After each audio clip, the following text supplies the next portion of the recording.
Assalamualaikum warahmatullahi wabarakatuh.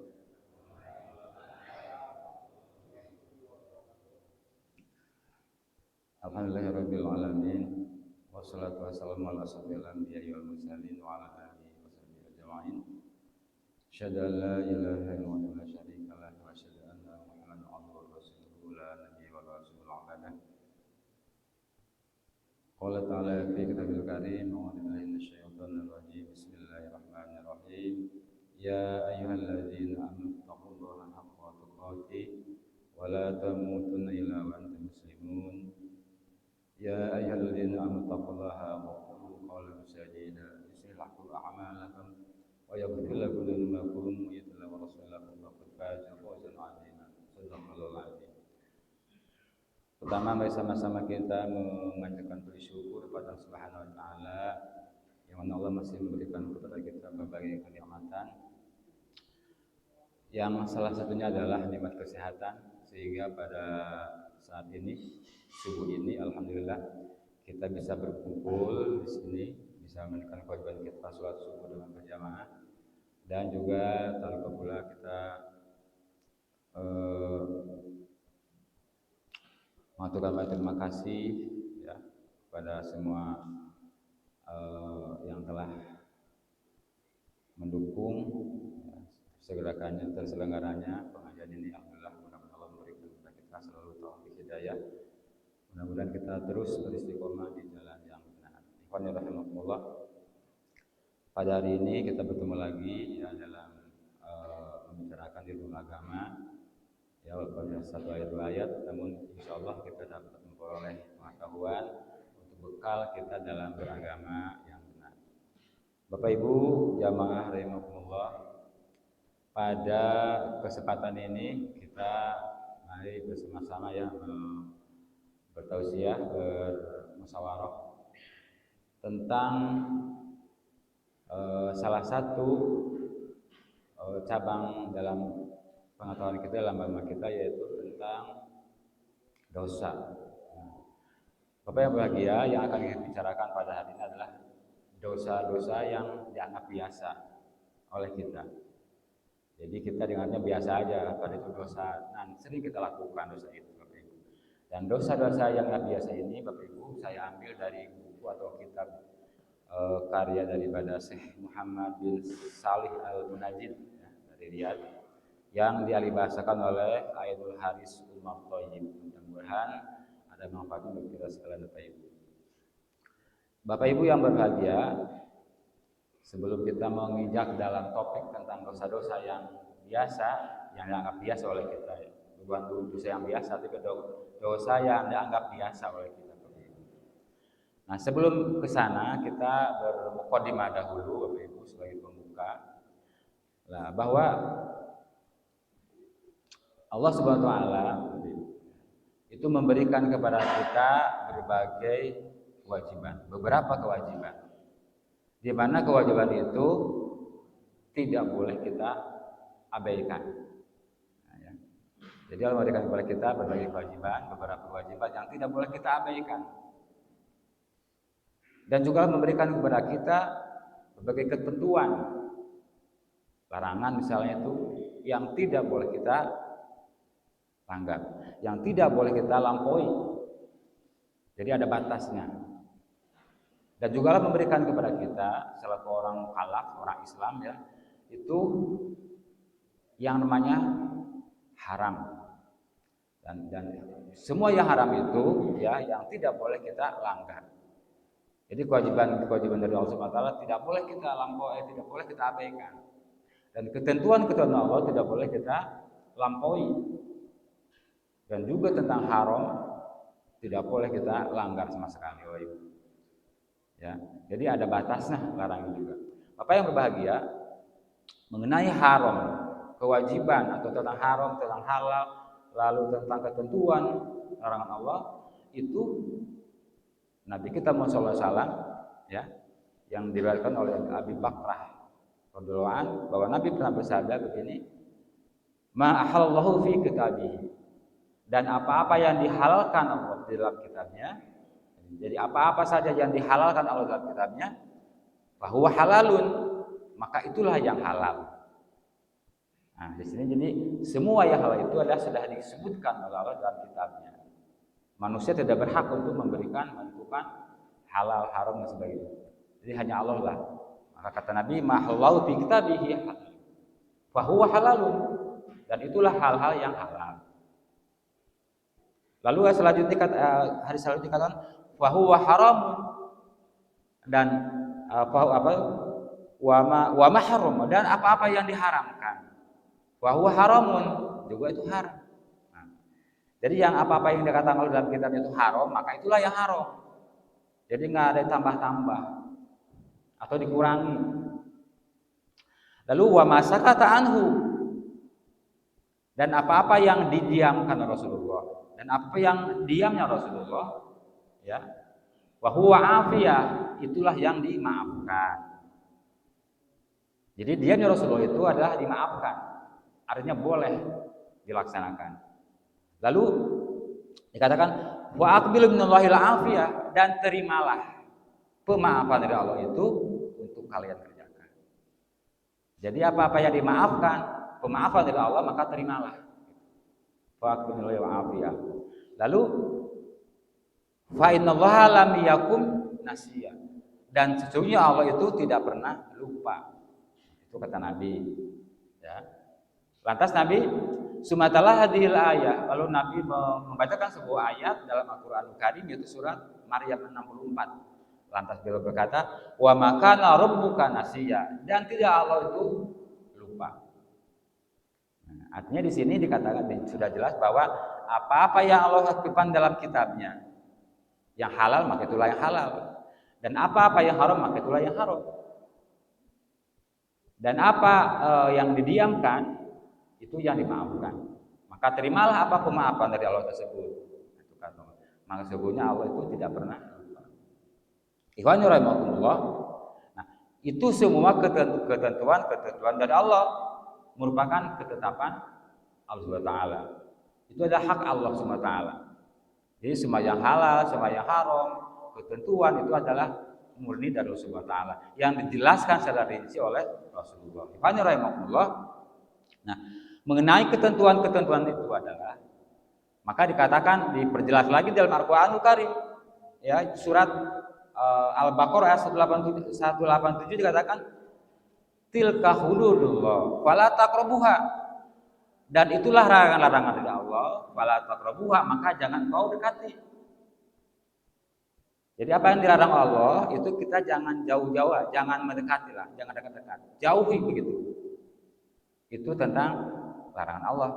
Contoh Bapak Ibu begini, kata Allah fala taqrabuha, jangan dekati.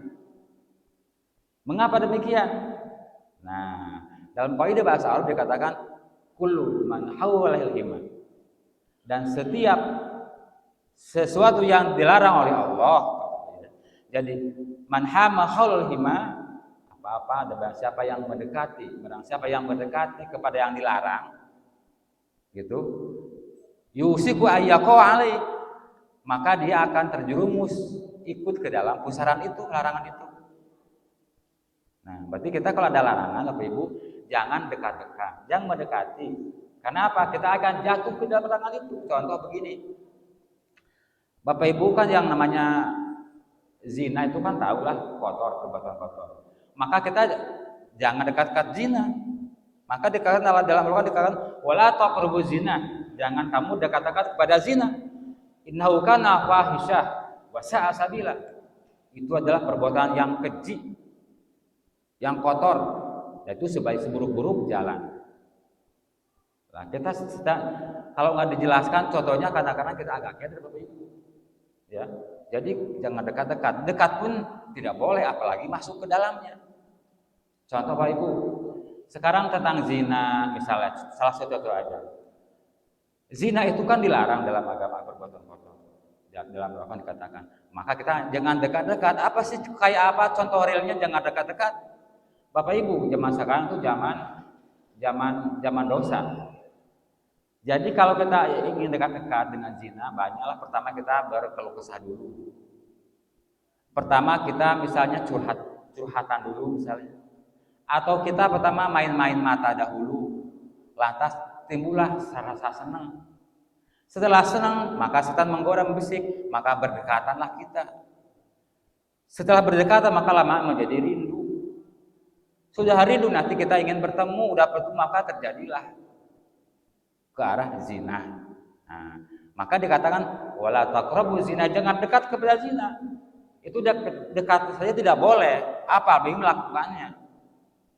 Nah, ini biasanya yang seperti ini dilakukan biasanya oleh anak-anak muda mungkin ya. Itu orang tua tangga. Biasanya yang sudah bersuami tidak. Ya. Tapi zaman sekarang kan zaman medsos, Bapak Ibu. Godaan, dosa itu terpampang dalam HP. Ya, kadang kita lihat kan banyak sekali Bapak Ibu ya. Aurat juga ya, tanpa sensor ya. Itu termasuk ke dalam dekat-dekat ke dalam zina. Maka hati-hati Bapak Ibu ya. Hati-hati sekali. Itu dekat pun jangan, apalagi melakukannya. Itu salah satu. Atau yang kedua contoh, jangan dekat-dekat kepada minuman, khamr misalnya. Nah, kita bergaul dengan orang yang biasa pemabuk. Bergaul kepada orang yang biasa main judi misalnya. Nah, dekat-dekat pun jangan. Nanti kita akan masuk ke dalam pusaran itu. Maka benar dalam bahasa Arab dikatakan manhama haulalahima. Jangan dekat-dekat. Barang siapa yang dekat-dekat ke Allah yang dilarang itu, yusiku ajaqafi, maka kita akan jatuh terseret ke dalam pusaran itu. Maka kita jangan dekat-dekat, Bapak Ibu. Itu untuk larangan. Ya. Nah, khusus larangan itu Bapak Ibu jangan dekat-dekat. Bapak yang berbahagia, itu dekat pun jangan. Nah, kan dekat pun jangan. Maka kita insya Allah akan selamat Bapak Ibu dari perbuatan itu. Nah, Bapak yang berbahagia, lalu orang yang berdekat-dekat ke dalam pusaran larangan, misalnya ke dalam yang dilarang oleh Allah Subhanahu wa taala, apa sih diancam oleh Allah? Apa ancaman Allah kepada orang yang melakukan itu? Nah, Bapak Ibu, kita udah kadung beragama Islam. Kalau dimasuk dalam agama Islam, mau tidak mau harus patuh taat pada aturannya. Kalau kita bukan orang Islam, maka itu semua larangan, kewajiban, abaikan aja, karena kita tidak masuk ke dalam agama itu. Contoh Bapak Ibu itu kalau mau masuk ke rumah Mas Haji misalnya, belum masuk, kan nggak ada ketentuan di rumah Mas Haji. Tapi kalau begitu masuk ke dalam rumahnya, maka Bapak Ibu harus mematuhi apa yang ada larangan. Tidak boleh bersuara keras, tidak boleh berkata kotor, tidak boleh melihat-lihat ke ruangan misalnya. Itu kan aturan di rumah. Sama aja dia kalau kita sudah kadung masuk dalam agama Islam, maka terima ketentuan itu. Nah, jadi kita sudah kadung beragama Islam Bapak Ibu. Kalau selain Islam non Muslim, apa-apa dia berzina, berjudi, apa. Karena kita bukan agama kita. Maka kalau kita mengaku agama Islam, maka ketentuan agama kita patuhi, termasuk dalam larangan ini Bapak Ibu. Nah, Ibu yang berbahagia, Bapak yang berbahagia, sekarang apa sih ancamannya? Ancamannya bagi orang yang melanggar atau yang melampaui larangan tersebut, yang mengabaikan kewajiban tersebut, atau yang melanggar hal yang haram-haram, apa ancamannya? Nah, Bapak Ibu yang berbahagia, di dalam surat An-Nisa ayat yang ke-14 Allah berfirman begini, Bismillahirrahmanirrahim. Wa may yasillaha wa rasulahu, barang siapa mendurhakai Allah dan Rasulnya, wa ya'ta hududahu, ya. Nah, Bapak Ibu, jadi melanggar itu mendurhakai Allah dan Rasulnya dan melanggar apa yang diketentukan Allah, kata Allah dikatakan yudkhilhu naron khalidan fiha, maka dia akan dimasukkan ke dalam api neraka. Khalidan fiha, dia akan lama di sana, akan langgeng begitu. Itu orang yang melanggar tadi ketentuan tersebut. Itu ancaman dari Allah Bapak Ibu. Tidak main-main ini ya. Jadi orang yang yang mendurhakai Rasul, mendurhakai Allah dan Rasulnya.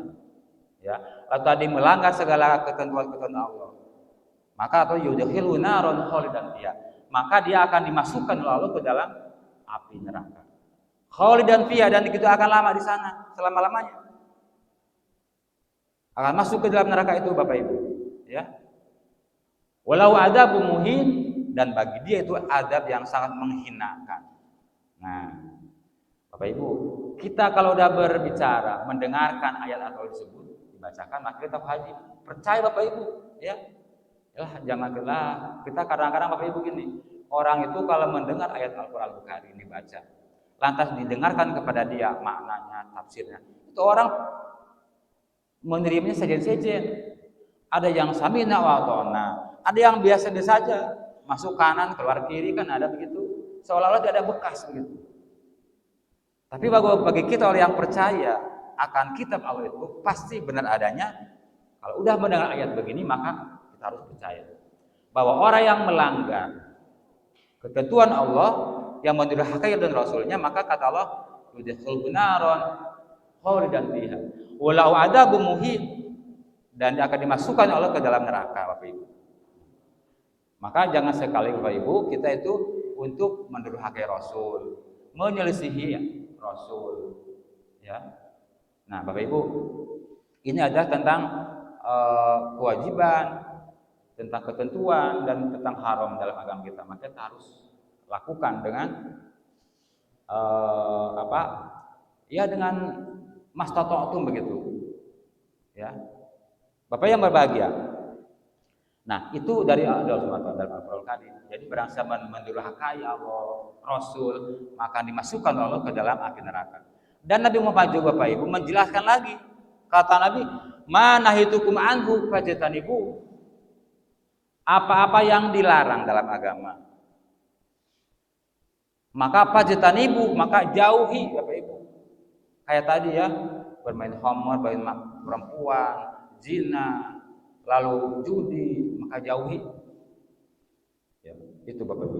Wa ma amartukum, dan apa yang disuruh, ya, minhu dari larangan itu adalah mastata'tum, dan apa-apa yang disuruh oleh Rasulullah, maka kerjakanlah, fa'alu mastata'tum, kerjakanlah semampu kalian.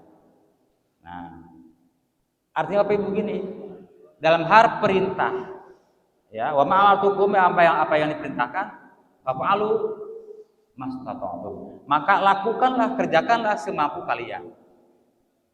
Bapak Ibu, kalau dalam mengerjakan itu Bapak Ibu, semampu kita kerjakan. Kita mampu sholat 5 waktu, misalnya, lakukanlah.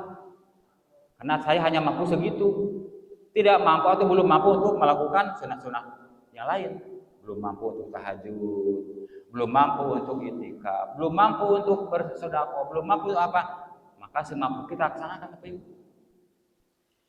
Tapi kalau sudah mampu, maka lakukanlah. Mastata'tum itu artinya begitu. Jadi lakukanlah, fa'alu mastata'tum, kerjakanlah, lakukanlah semampu kita. Nah, jangan begini, nyoma hanya mampunya suatu isatok, misalnya, jauh isatok, bukan begitu maksudnya. Jadi semampu kita, semaksimal mampu kita, kerjakanlah kewajiban itu. Mampu kita tahajud, lakukan tahajud. Mampu kita untuk mentadaburi Al-Qur'an Al-Karim, lakukanlah begitu. Jadi itu arti daripada melakukan apa yang disuruh Rasulullah, apa yang dianjurkan, maka lakukanlah mastata'tum, semampu kita Bapak Ibu. Ya. Jadi jangan jadi semampu kita, semaksimal kita mampu, kita lakukanlah. Habis subuh misalnya Bapak Ibu, kita sholat. Nah, kalau kita masih mampu, maka duduklah sebentar, kita berdoa, berzikir begitu. Jangan assalamualaikum langsung pulang. Itu bukan semampunya, hanya gitu, bukan. Tapi semampu kita, semaksimal kita, maka lakukanlah. Nah, itu. Ya. Atau kita misalnya kita udah mampu untuk bersedekah, berinfak kepada orang lain, maka lakukanlah, jangan ditahan-tahan. Itu arti daripada fa'alu mastata'tum, kerjakanlah semampu kita. Bapak Ibu yang berbahagia, nah, lalu hukum Allah yang ditetapkan tadi dalam Al-Qur'an Karim, ya. Di semua hukum Allah yang ditetapkan oleh Allah itu dilakukan dengan untuk kemaslahatan manusia. Jadi tidak ada unsur kesia-siaan begitu. Dan hukum Allah itu Bapak Ibu ditetapkan oleh Allah berdasarkan ilmu, ya, berdasarkan hikmah atau berdasarkan daripada keadilannya Allah SWT. Jadi dalam menentukan semua aturan-aturan kewajiban itu oleh Allah itu adalah berdasarkan ilmu, ya. Berdasarkan hikmahnya Allah, berdasarkan keadilan Allah SWT. Bapak yang berbahagia, jadi dalam Al-Quranul Karim dikatakan, jadi semua ketentuan Allah itu sudah sempurna, tidak usahlah kita ubah-ubah lagi. Wa tammat kalimatu rabbika sidqan wa adla, dan telah sempurnalah kalimat-kalimat Allah dengan adil. Ya, dengan adil. Lalu la badil li kalimatihi, dan tidak dapat atau tidak sepatutnya kita mengubah-ubah apa yang ditentukan oleh Allah SWT. Jadi sudah sempurna Bapak Ibu, dan kita tidaklah untuk dapat mengubah kalimat-kalimat Allah SWT. Yuhani rahimahumullah. Dan di akhir ayat tersebut dikatakan wa huwas samiul alim, dan Dia Allah Maha mengetahui dan Maha melihat. Artinya apa yang kita lakukan itu Allah Maha mengetahui, Maha melihat, maka kita harus betul-betul dalam melaksanakan atau mengerjakan kewajiban Allah, menjauhi apa yang dilarang dan menjauhi apa yang diharamkan. Ibu yang berbahagia dan bapak yang berbahagia. Nah, lalu kata Allah, jadi tidak ada sesuatu yang Allah halalkan kecuali untuk kebaikan dan yang baik-baik yang kita lakukan. Lalu tidak ada itu yang diharamkan kecuali memang berakibat fatal untuk manusia. Jadi Allah berfirman begini, wa yuhillu lahumut thayyibat, dan dihalalkan bagi kalian manusia hal-hal yang baik-baik. Nah, jadi artinya begini, semua yang dihalalkan oleh Allah SWT itu yang baik-baik, dan tidak ada sesuatu yang halal kecuali untuk kebaikan. Contoh Bapak Ibu, bangkai misalnya kan haram. Nah, itu haram mengapa? Berbahaya bagi manusia. Mungkin banyak penyakit, maka membahayakan pada kesehatan. Jadi tidak ada haram, tidak ada keharaman kecuali untuk kemaslahatan kita. Maka dikatakan wa yuhillu lahumut thayyibat, dan dihalalkan bagi kalian manusia hal yang baik-baik. Lalu dikatakan wa yuharramu alaihimul khaba'is, dan diharamkan pada kalian sesuatu yang busuk, yang buruk, khaba'is, yang buruk-buruk. Artinya begini, tidak ada sesuatu yang halal diberikan kepada manusia kecuali untuk kebaikan kita. Bapak Ibu yang berbahagia, yang namanya itu pernikahan itu halal, maka untuk kebaikan kita. Orang yang sudah menikah akan tenang hidupnya, akan tentram, akan damai, ya, tidak akan teduh hatinya, karena sudah ada tempat melampiaskan hawa nafsu, ya, untuk menuju ke surga. Maka itu halal, maka baik bagi kita pengaruhnya. Dan tidak ada yang diharamkan kecuali buruk berakibatnya kepada kita. Orang yang melakukan zina itu kan buruk pada kita. Ibu-ibu, bapak-bapak, orang yang selalu berzina itu kesehatannya juga buruk. Lalu dia juga melaksanakan dosa besar. Lalu kalau dia beranak, siapa yang mau dijawab? Kepada siapa dia akan manggil bapak? Lalu terjadilah banyak anak-anak yang tidak jelas. Maka terjadilah misalnya kekacauan karena banyak anak yang haram misalnya. Nah, itu jadi artinya begini, tidaklah Allah menghalalkan sesuatu kecuali untuk kebaikan manusia. Dan tidaklah Allah mengharamkan sesuatu karena dia akan berakibat fatal untuk manusia. Nah, Bapak Ibu, itu tentang haram. Bapak yang berbahagia, lalu tentang hak, haram dan kewajiban, larangan itu adalah ketentuan Allah. Dan itulah haknya Allah SWT. Dan manusia tidak dibolehkan, tidak dibenarkan untuk mengucapkan dengan lisannya sesuatu yang haram, kecuali ahli-ahli ilmu. Kalau orang biasa kayak kita tidak bisa Bapak Ibu, kita nggak berilmu. Tapi orang yang berilmu, ya itu dibolehkan Allah untuk menentukan dengan ijma misalnya, oh ini haram. Contoh begini, dalam PP Muhammadiyah itu kan ada tarjih. Misalnya kita diharamkan merokok lah. Nah Bapak Ibu, itu kan kalau kita di Muhammadiyah khusus kalangan Muhammadiyah kan diharamkan merokok itu. Mengapa demikian? Karena banyak mudorot. Nah, orang yang merokok, Bapak Ibu, kita lihat. Kalau merokok itu digolongkan ke dalam khaba'is, buruk. Contoh begini, dia akan merusak kesehatan. Kan ada racun yang namanya apa tuh lah, nggak tahu saya nikotin tak apa. Itu berakibat buruk untuk kesehatan kita, Bapak Ibu. Madakan wala tulqu biadikum ila tahluka. Jangan kau terjerumuskan ke dalam kebinasaan. Itu masuk ke sana. Makanya di PP Muhammadiyah itu mengharamkan warganya untuk merokok. Nah, yang merokok kan di dunia pun Bapak Ibu nggak bebas itu. Kita masuk ke yang ber-AC, pokoknya tentu. Kita naik kereta api, jagungnya konang prak WC. Terus naik pesawat terbang, sama aja. Duduknya juga tadi mana itu. Nah, maka itu bapak-bapak, ibu tangga, bapak-bapak janganlah merokok. Karena mudaratnya banyak, yang pertama untuk kesehatan tadi, terganggu kesehatan kita. Ya. Nah, itu mudaratnya banyak. Mudarat yang kedua dikatakan membahayakan jiwa kita dan orang lain. Jiwa kita jadi sakit. Orang yang terkena isapan asapnya juga berbahaya. Malah lebih berbahaya perokok pasif. Dia hanya nyerot aja, nyerot dari orang yang merokok. Yang lain enak, yang ini menderita. Jadi membahayakan jiwa dan orang lain. Maka Ibu jauhi merokok. Tapi di sini mah nggak ada yang merokok, masa dia nggak ada ya. Nggak ada di sini.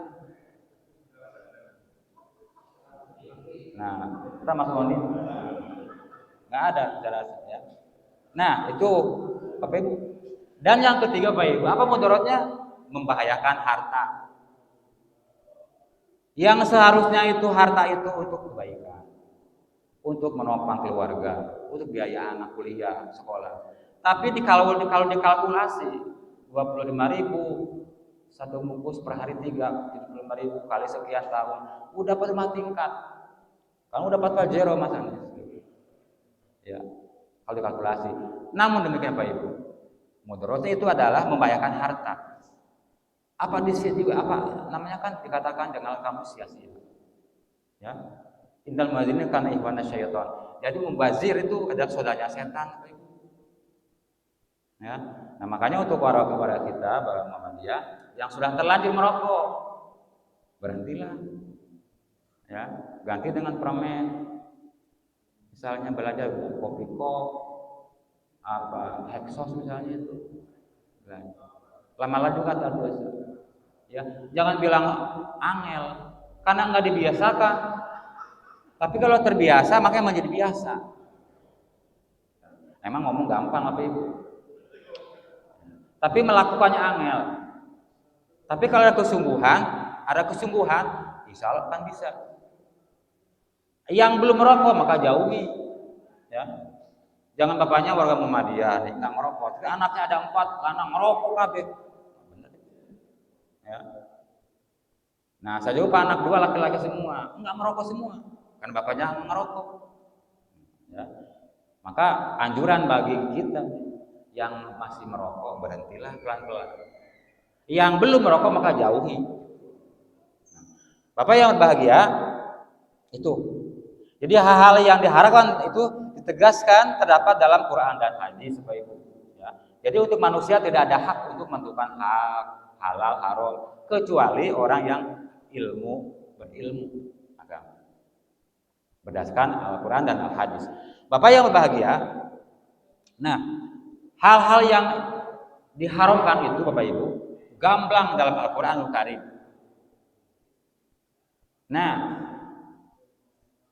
terkadang Bapak Ibu Allah menjelaskan secara rinci dalam Al-Quranul Karim tentang barang-barang makanan yang diharamkan. Ada secara rinci dalam Al-Quran Karim.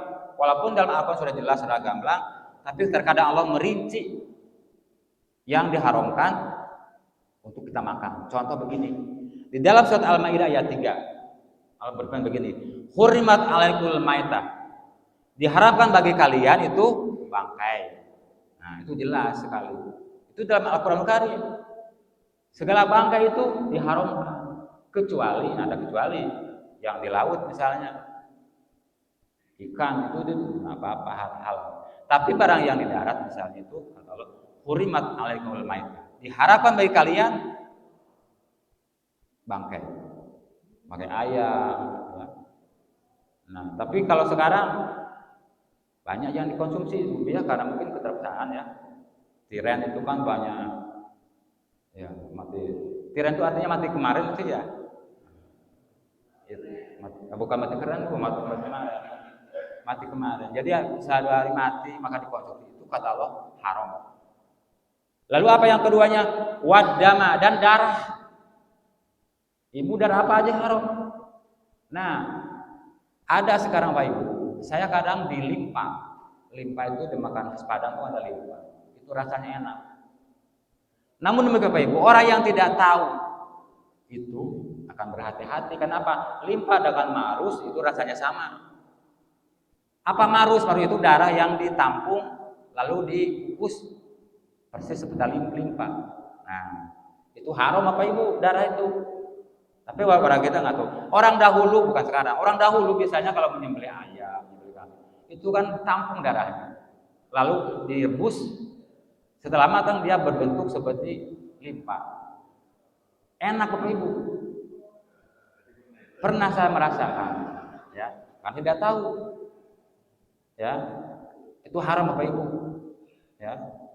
Walahmal khinzir, dan juga daging babi.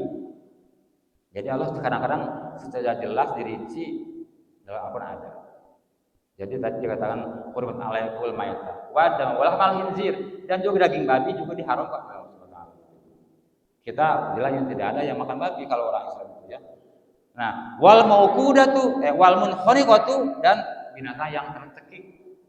Jadi misalnya binatang yang kejirat lah lantas mati itu haram apa Ibu? Lalu wal mauqudatu, dan hewan yang mati dipukuli. Karena ada orang yang tidak sengaja dipukul mati misalnya.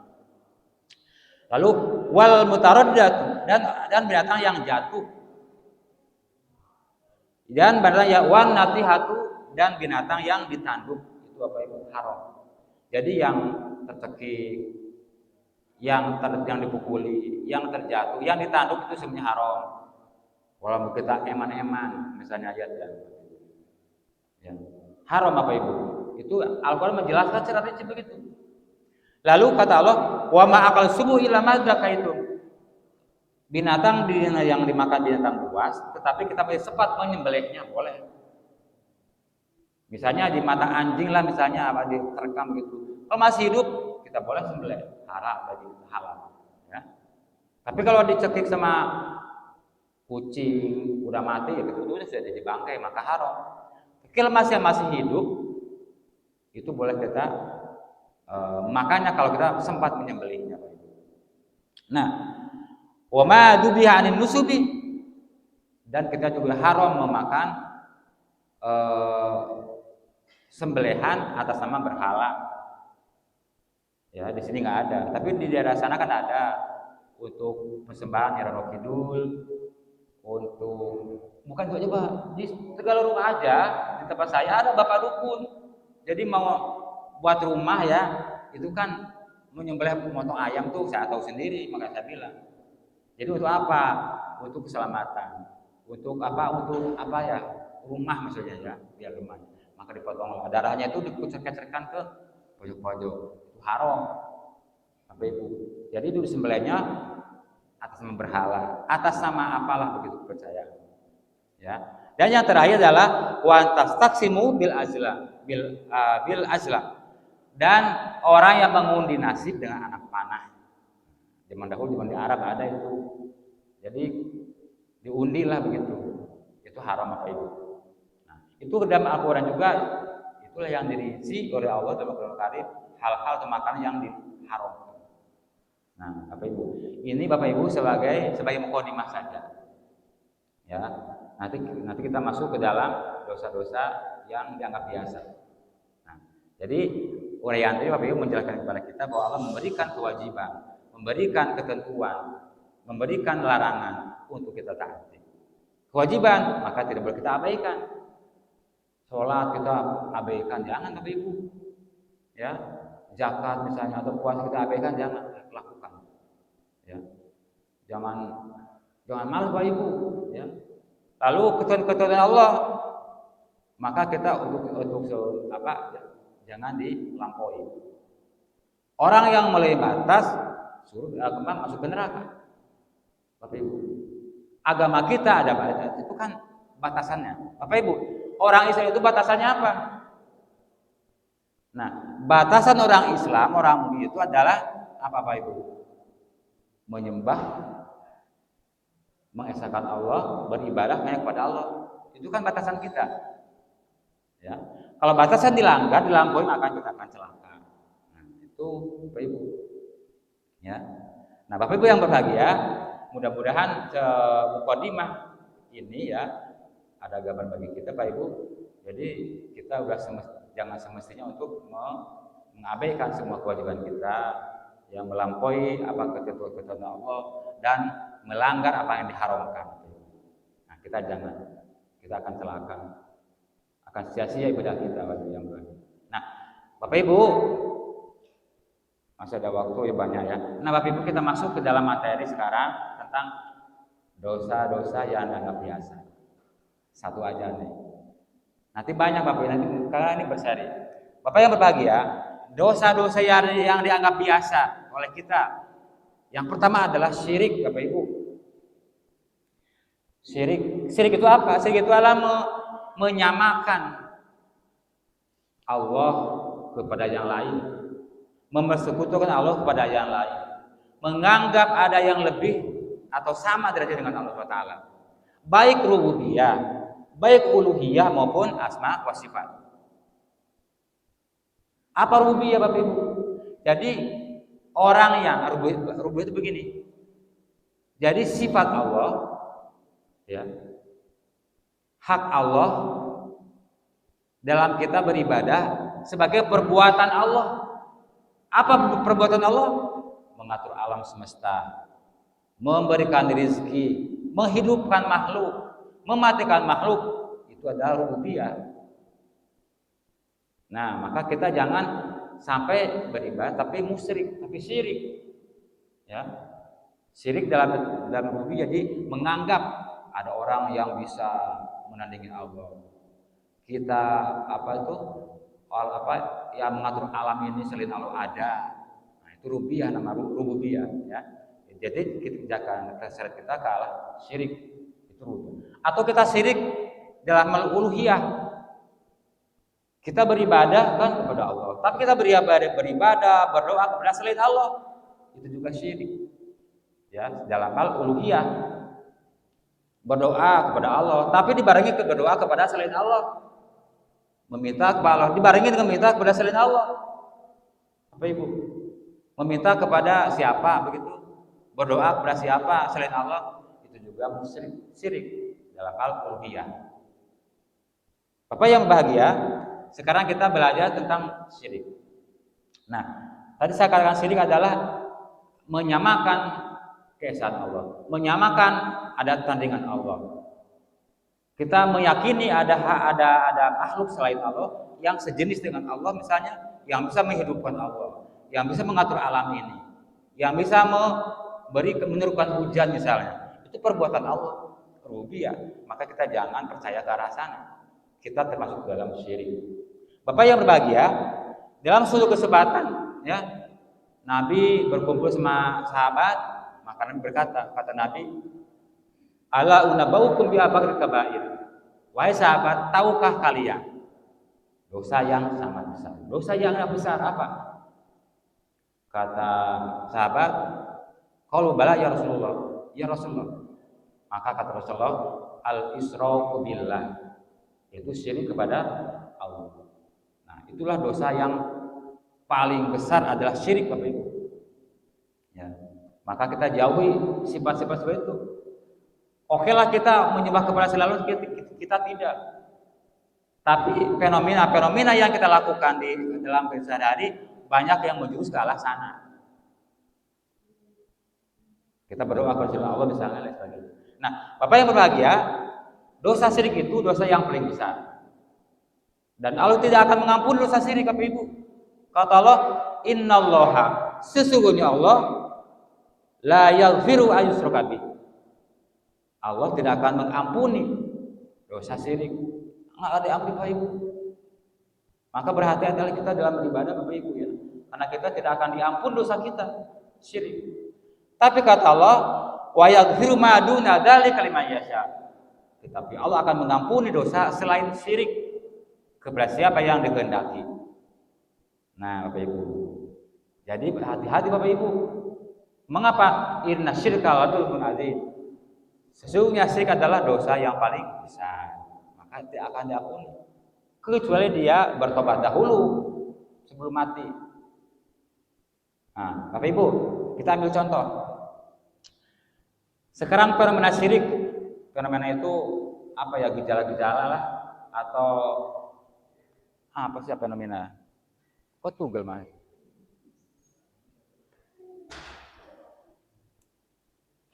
Begitu aja. Nah, Bapak yang berbahagia, jadi kalau fenomena syirik di dalam kehidupan sehari-hari ini banyak sekali, ya. Oke lah kita kalau dalam berbuat syirik secara langsung tadi ya,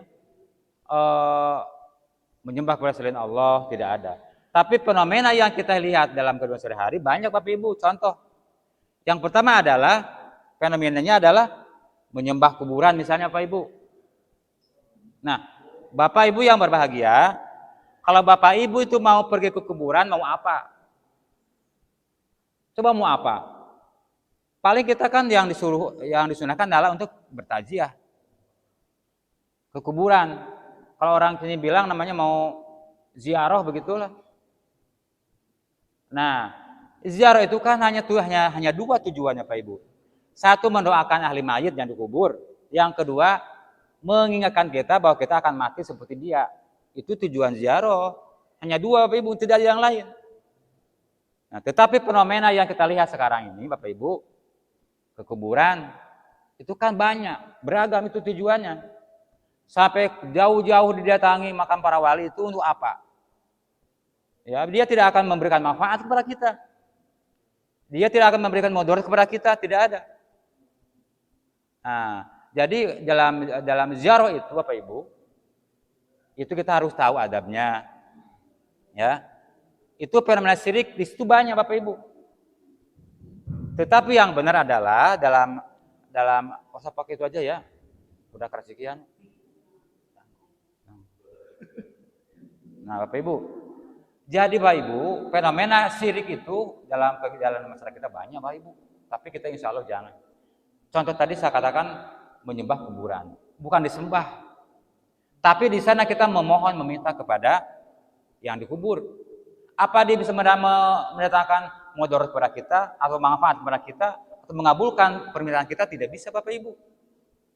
Nah, tetapi orang yang benar berziarah ke sana itu, ya, yang pertama tadi untuk mendoakan mereka. Assalamualaikum ya ahla diyar, minal muslimin wal mu'minin wa inni bikum lahikun. Wa inna insal. Dan kita akan menyusul seperti kamu kata. Nas'alullahu lana wa lakum afiyah. Maka ya Allah, maafkanlah aku, dosa aku dan dosa mereka. Itu yang benar dalam bertaziah. Jadi memberi salam dahulu kepada mereka, semuanya. Bukan kepada satu orang aja. Tapi kan kebanyakan di sini kan kalau mau ke makam kan yang diujuk mertuanya aja situ, atau anaknya, atau bapaknya, atau ibunya. Bukan demikian Bapak Ibu. Tapi kalau membuat aja itu ke kuburan itu ya, berziarah itu, ke semuanya. Assalamualaikum ya ahla diyar. Jadi keselamatan bagi kalian wahai ahli kubur. Minal muslimin wal mu'minin wa inna insyaallah bikum lahikun. Dan aku akan menyusul kalian kapan-kapan. Ya. Lalu diakhiri dengan nas'alullahu lana wa lakum afiyah. Mudah-mudahan Allah mengampuni dosa kalian dan dosa aku, begitu. Ya. Nah, mana yang syiriknya? Ya tadi itu. Ke kuburan mau apa? Mau minta selamat. Ke kuburan mau apa? Mau minta restu karena anaknya mau dikawinkan. Ke sana kita karena mau naik haji, izin kepada yang dikubur, itu fenomena syirik Bapak Ibu. Ya. Nah, maka jauhi Bapak Ibu. Nah, ya, itu fenomena syirik yang kita lihat dalam keseharian kita Bapak Ibu. Nah, itu Bapak Ibu, ya, siapa yang salah? Nah, Bapak yang berbahagia, yang disalahkan biasanya ya orang yang tahu tentang ilmu agama. Para kiai, para ustaz itu pada paham dia. Mengapa dia tidak melarang jamaahnya seperti itu? Dia tahu hilang pengaruh. Ya. Tapi kalau kita Bapak Ibu di kalangan Muhammadiyah itu ya, kalau memang salah bilang. Janganlah kamu ke kuburan meminta izin, memohon restu, ya. Meminta apa? Keselamatan, jangan Bapak Ibu. Itu fenomena syirik yang akan mengeluarkan kita dalam kekafiran. Nah, Bapak Ibu, terus berhati-hati. Jadi dosa yang biasa kita lakukan itu yang pertama tadi syirik. Ya. Jadi kita berhati-hati. Kalau kita tadi menyembah kepada selain Allah, tidaklah kita nggak ada. Kita menyembah kepada Allah. Tapi yang kedua tadi, yang uluhiyah, menyembah, memohon, berdoa kepada selain Allah, itulah kita masuk ke dalam syirik. Maka jauhi Bapak Ibu. Nah, Bapak Ibu, hati-hati itu, ya. Kemarin kan Jumat Kliwon, itu kan kalau saya kan mesti banyak yang itu ya bawa cangkul, bawa sapu lidi itu di rezeki ya lalu ya mau bujaro. Tapi kebanyakan di sana dia ya melakukan begitu, ya memohon, meminta, ya itu yang berbagi. Jangan, itu sudah jelas menjurus ke dalam kemusyrikan. Dan Allah berkata dan berfirman dalam Al-Isra ayat 23 dikatakan wa qada rabbuka la ta'budu illa iyyah. Dan Tuhanmu telah merintahkan kepada kalian untuk menyembah kepada untuk tidak menyembah kepada selain Allah. Nah, Bapak Ibu harus hati-hati. Itu udah jelas sekali dalam Al-Qur'anul Karim bahwa kita dilarang untuk berbuat syirik. Maka jauhi. Itu dosa besar. Dan dosa itu kalau kita mati akan langgeng di sana di dalam neraka. Kecuali kita sempat bertobat sebelum mati. Nah, hati-hati Bapak Ibu. Ini baru satu ya tentang syirik. Dan syirik itu yang pertama tadi adalah menyembah kepada kuburan. Jangan Bapak Ibu.